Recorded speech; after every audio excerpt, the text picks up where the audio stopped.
Здравейте! Тази година при една среща с пчеларите в Трявна, където ме бяха поканили да разкажа за моята система на работа, изникна въпроса, един от участници, един от колегите ми зададе въпроса, след като сме демарирали и чакаме пашата, какво правим, ако акацията се провали? И точно тази година при мен акацията се провали. Затова сега имам възможност да ви покажа какво правя аз, когато акацията се провали. Демарирали сме семейството с ханиманова решетка. Отгоре сме качили рамки с запечатано пил, което вече беше започнало да се люпи. Когато видях, че акацията ще се провали, сега ще ви кажа какво направих. Но преди това искам да ви помоля да ме подкрепите, като посетите магазина на пчелна ферма Боянови, като напишете пчелен мед от пчелна ферма Боянови, то ще ви излезне. Линка е pchelenmed.bg.com. Може да го видите долу в описанието. Даже и нищо да не си купите от магазина, само това, че сте влезнали и сте го разгледали, ще ми помогне, защото ще позволи на магазина да излиза по-напред в търсачката на Google. И така, демарирали сме семейството. Отгоре имаме само запечатано и люпещо пило. Акацията се проваля. Какво правя аз? Сега ще ви покажа.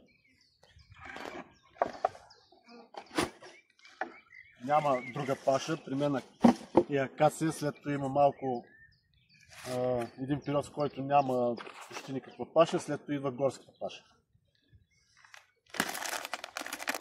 Значи разделям семейството на две. Разделям семейството на две с плътна преграда и обратен вход. Дали ще го направите с снегурова дъска, сега ще ви покажа. Това са мои снегурови дъски, които са, аз съм си ги правил, важното е да вършат работа.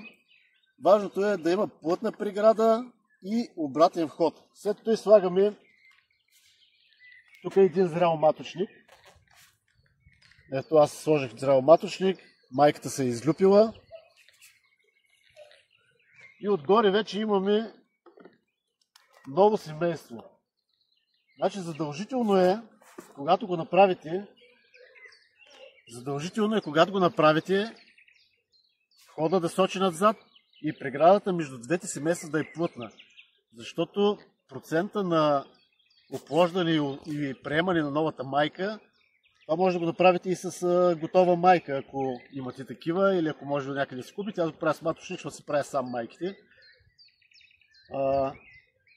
Процента на приемане на новата майка е много по-голям, когато между двете семейства преградата е плътна. Обратен ход, за да може летящата пчела да се върне отпред и тук да остане само млада пчела, което много по-лесно ще приеме новата майка или маточника, който вие сте предали. Изчакваме с плътна преграда, докато новата майка се оплоди и заработи. Сега ще погледнем на това семейство дали е заработила.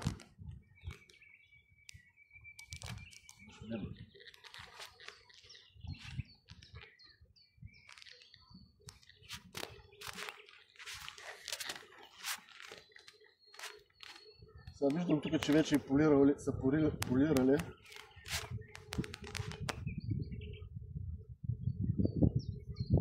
Даже ми се струва, че има и яйца също в следващата рамка.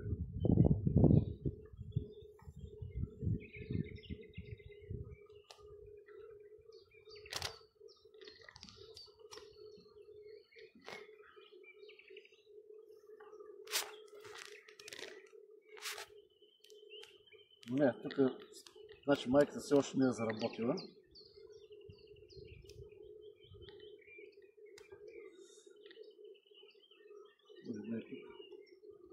Тук имаше полиране, само да погледна. Не виждам. И така, докато не заработи младата майка, сега ще ви покажа, стои с плътна преграда.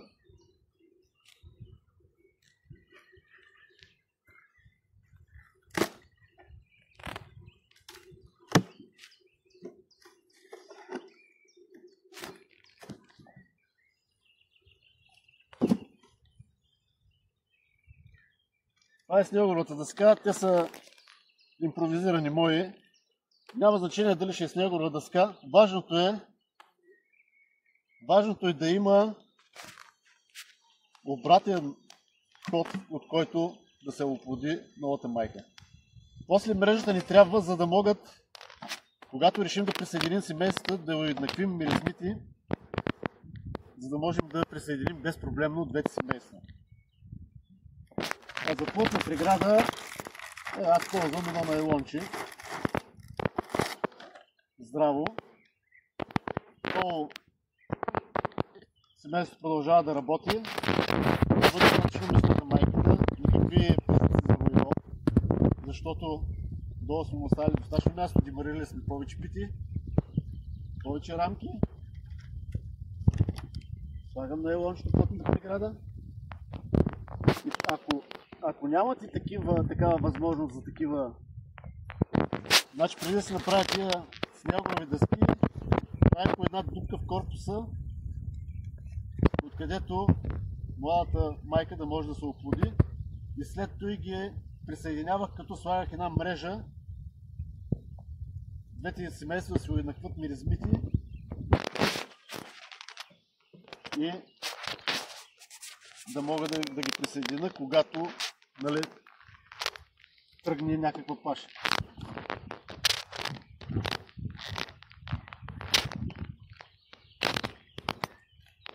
Така, сега ще го погледнем пак след няколко дни, да видим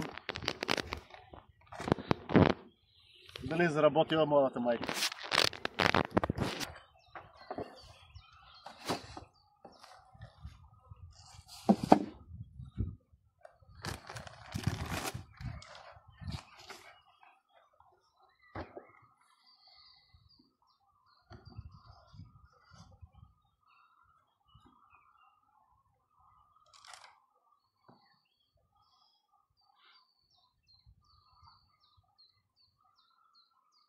О, супер! Така, тая майка е заработила. Даже видях, че е запечатала.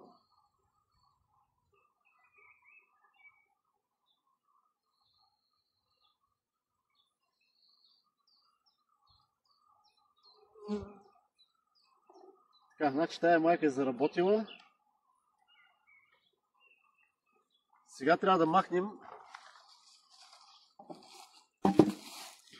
плътната преграда между двете семейства.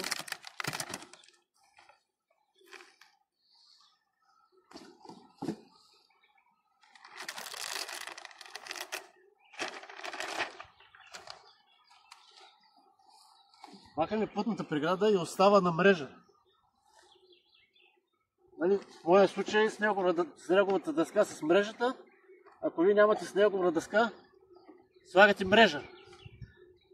Пчелите не трябва да имат контакт долни с горните, но трябва да има мрежа, през която тези пчели да си уеднаквят миризмите. След като сте го направили това нещо, трябва да постоят 4-5 дни. Колкото повече, толкова по-добре. Ако нямате паша, може да ги оставите да работят така, колкото пожелаете до следващата паша. Долното семейство си работи долу, горното се работи горе, тук работи младата майка, тук работи старата майка.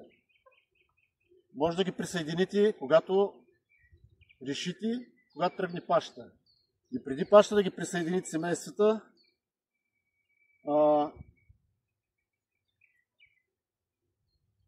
ако може да отстраните старата майка, може да да не отстранявате, да оставите пчелите сами да си решат коя майка искат да оставят. Или ако имате време, за предпочитане да оставите младата майка.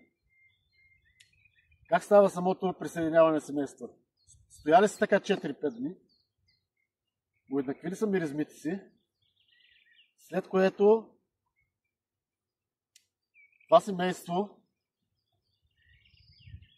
с младата майка, ако искате да остане младата майка, слиза долу, а долното се качва горе. С обратен ход. За да може те вече с еднакви миризми, няма проблем. Хубаво е това нещо да стане или сутрин, или вечер, да няма много летяща пчела. Нали, пчелите да са в кошера, свитата на майката да е силна. Макар че няма вероятността да убият младата майка е почти нулева при завъртането. След като сте сложили младото семейство отдолу, изчаквате летящата пчела, тук от семейството на старата майка ще налети всичката при новото семейство.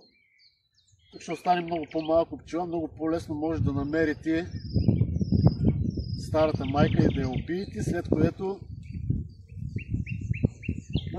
или пък ако искате да отделите в отводка или каквото си решите, ако искате да си направите ново семейство, ако искате да семейство да стане силен медовик, махате старата майка или пък ги оставите пчелите сами да се решат.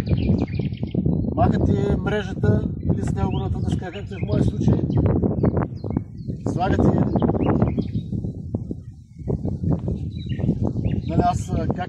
как работя аз след като летящата пчела се върне отпред, намирам старата майка, махаме, отстраняваме, слагаме една ханиманова решетка и тук отгоре това ми става като медови корпус, допълвам го. Тук пилото, където това го правя преди пашата, да има време пилото да се излюпи. Те нанасят мед в празните места, инстинктът е такъв, че да нанасят меда горе. Много по-лесно, корпусът не е освоен с пчела, пилото привлича пчела нагоре, младата майка се работи долу, тук горе става медови корпус. Нанасят нектар, люби са пилото, те нанасят, ако тръгне бурна паша и има нужда, разширявам, като почвам да подлагам магазини над ханимановата решетка. И това всичко, след като се излюпи пилото, всичко е нанесено с мед и отива за центрофугиране. Надявам се да сте разбрали, ще го пусна малко по-рано преди да направя всички манипулации, за да може, защото годината е такава, че ако вие не направите нещо с тия семейства, те най-вероятно и няма паша, те най-вероятно ще влезнат в произвол, защото даже да сте демарирали, до безкрайност не може да демарирате, семейството не може да расте до безкрайност. Колкото и да е хубава майката, колкото и да са добри гените,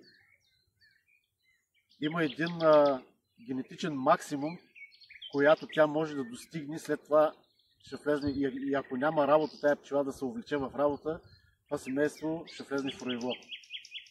Затова аз правя така, абсолютно никакъв шанс за роево и когато дойде пашата, моите семейства са силни и ще влезнат силни в пашата.